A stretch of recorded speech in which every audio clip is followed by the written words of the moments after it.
Hey there everybody, it's Bud from Bud's Northeast Outdoors. Welcome back to the lodge. Like it says, drop a line and stay a while.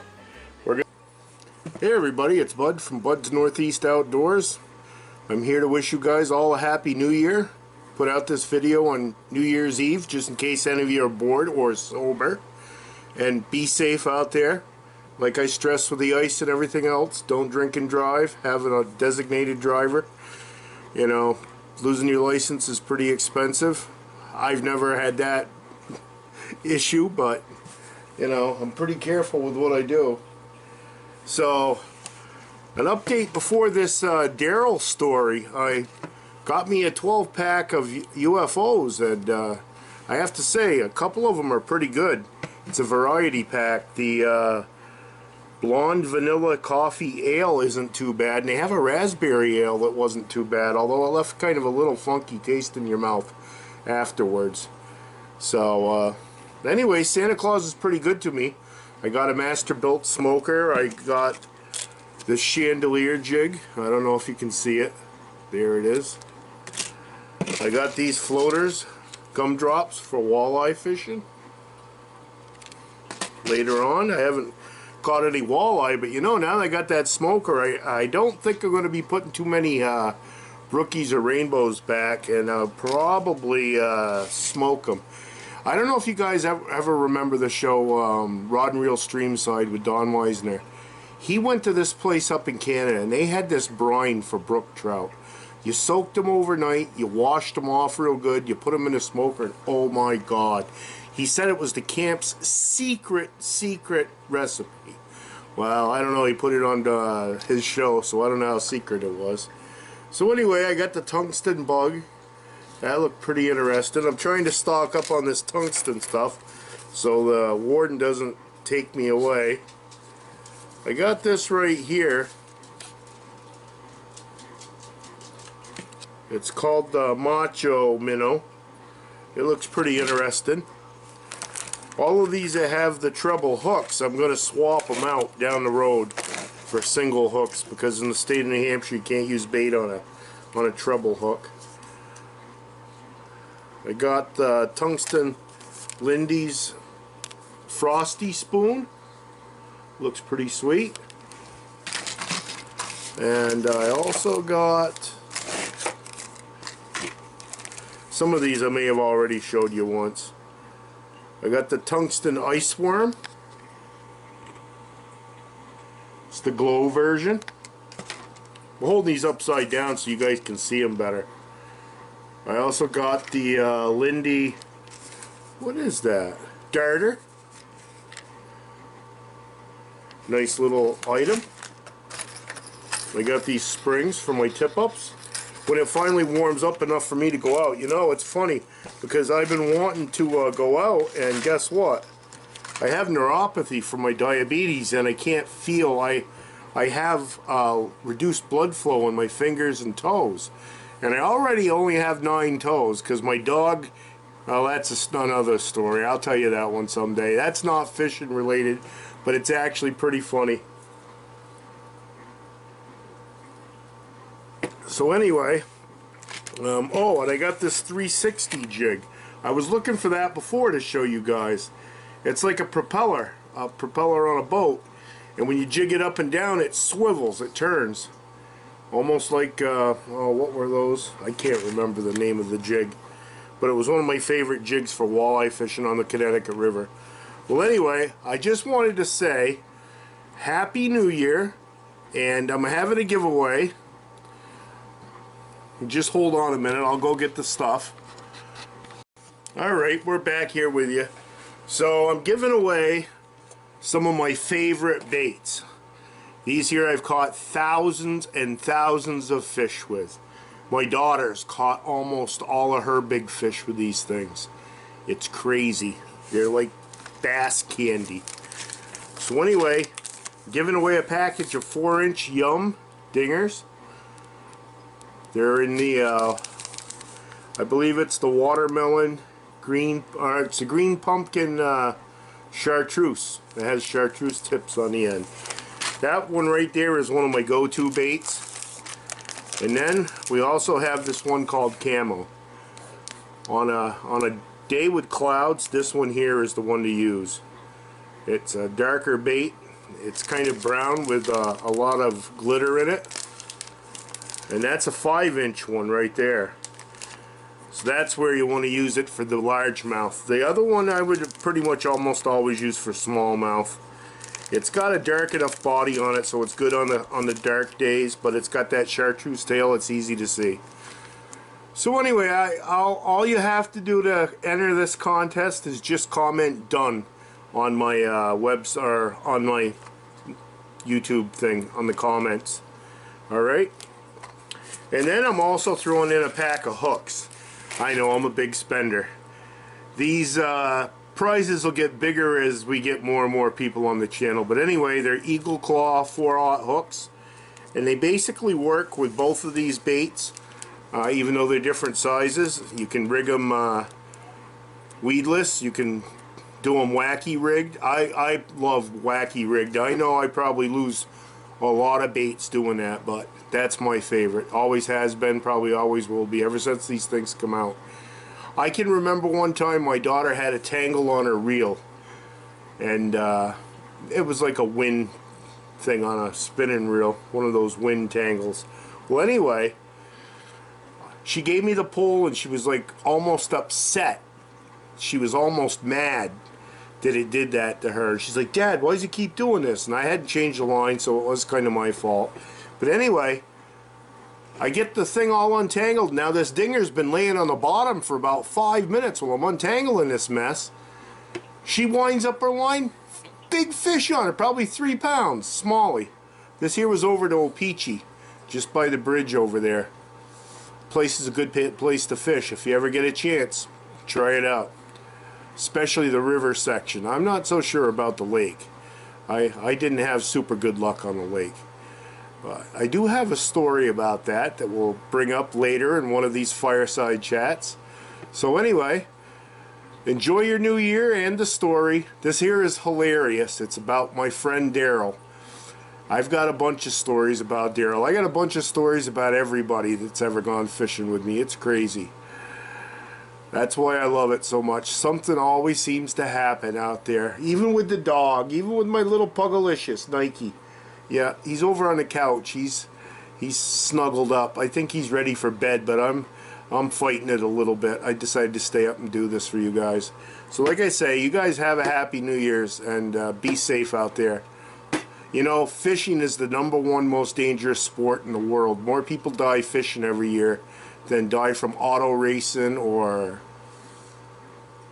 parasailing or any other thing like that, mountain climbing. So you know, it's be safe, wear a safety jacket and stuff, and don't drink. You know, you don't need alcohol out there. Well, you guys have a good New Year. Talk to you later. So it's that boring time in between open water fishing and ice fishing, so I'm respooling my reels. I try to do it at the end of the season every year. I've taken and I've bought the Suffix Nano Fill in a 10-pound line. I'm hooking it onto 10-pound mono that's already on the spool. That way it prevents slippage. And I'm going to re-spool it here while we talk. So anyway, I got a friend Darrell. He's hilarious. Him and I argue all the time. It's like Siskel and Ebert. He picks one side, I pick the other. Even if we don't believe it, we always argue about something. You know, just... And supposedly, I don't know how true this is. I don't know if he's pumping me full of it, but supposedly we're going to do a Mexico, like a Lake Guerrero type fishing trip. Big 10-pound bass. We'll see if that actually happens. He likes to get me going on stuff, so you know, I hope he sees this video and you know, it maybe lights a fire under his butt to do it. We've been talking a few years now on either doing a Canadian Lake Muskie pike fishing trip or going to Mexico for big bass. So anyway, him and I, we get in the boat one day and we're fishing down near Walpole, New Hampshire, Bellows Falls, Vermont area. And we're down there fishing and we're fishing and we're fishing. And it's like, I would say, late summer, early fall. And the water started to cool down, but it's still a fairly nice day. It's fairly warm out, comfortable. You don't need a sweatshirt or anything. So anyway, I go to him, I says, hey, do you want to go up to Roundy's? And he's like, yeah. I says, well, it's supposed to get windy later. He's like, that's okay. I don't care. Wind don't scare me. Well, I only got a little 14-foot aluminum boat, okay? And anyway, we go up to Roundy's and we're trying to fish for bass. We catch a few up there. It's a very popular fishing hole, so local hole. So I'm not giving anything away. It's just up around the bend from the Rockingham Park. There's a boat launch there in Vermont, and it's got a great picnic area. It's a beautiful place. You know, even if you're not into fishing, you want to bring your family down. They got little barbecues on posts. You make barbecue chicken, hamburgers, hot dogs, whatever. It's a really beautiful place. Well, anyway, Darrell, he doesn't care that it's going to be windy and rough on the way back. He's like, I don't care. It don't matter to me. So anyway, we get up there, we catch a few fish, and the wind starts kicking in. It's about 2:30 in the afternoon. I was like, well, we better head back before it gets too windy.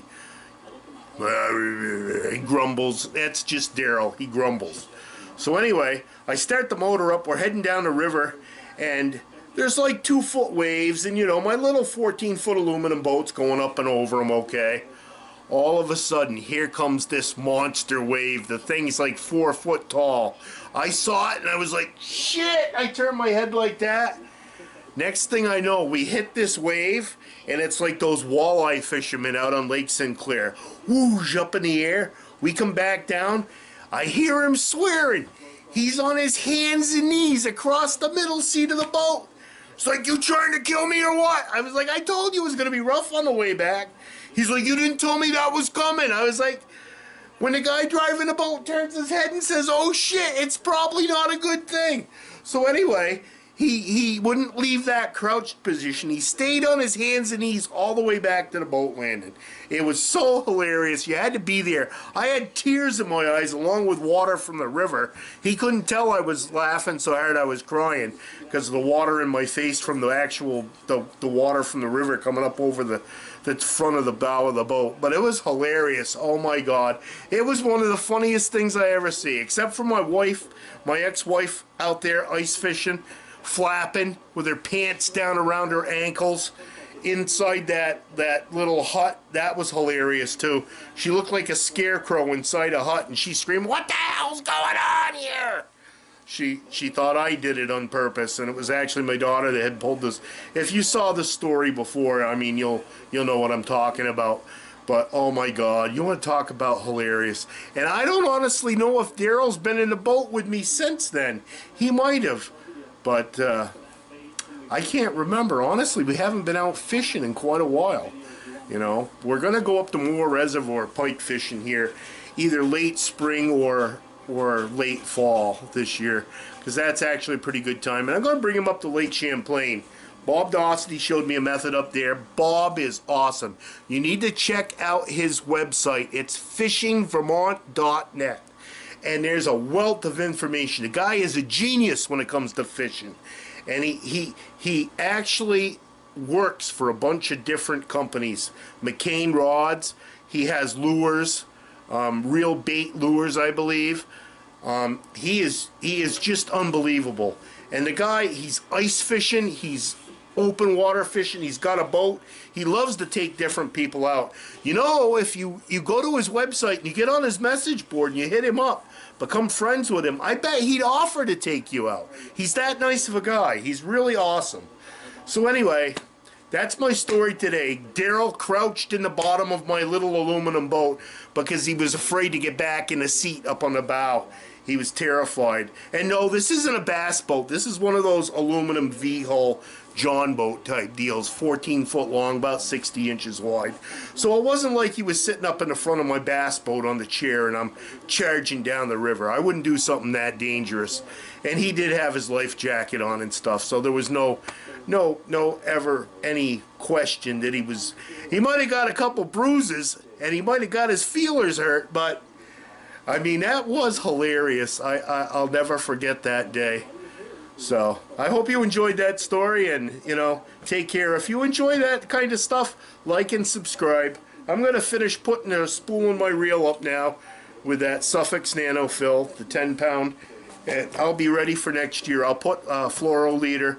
I try to run about an 8-foot leader because if I get snagged and break off, it's 12-pound leader is what I try to use, and that way I have a little extra. I can get snagged and break off a few times, because my favorite lure is the Yum Dinger, and I rig it wacky style, and no, I don't have any weed guard or hook protector on it. You know, maybe a weed guard, maybe using a weedless jig would work. A light one, a really light one, like 1/8 of an ounce. It'd weight it down just enough, it would fall a little faster, but yet it would be weedless. We're gonna have to get together next spring and try that out, you know. So like I say, I hope you like this little story, and if you did, like and subscribe. I got a ton of stories. I got stories about my daughter, I have stories about my ex-wife, I have stories about me, I have stories about, you know. So I'm not going to ramble on and bore you. So you guys all have a good day, and like I say, like and subscribe. It gives me the incentive to do more of these. Thanks a lot. Bye-bye.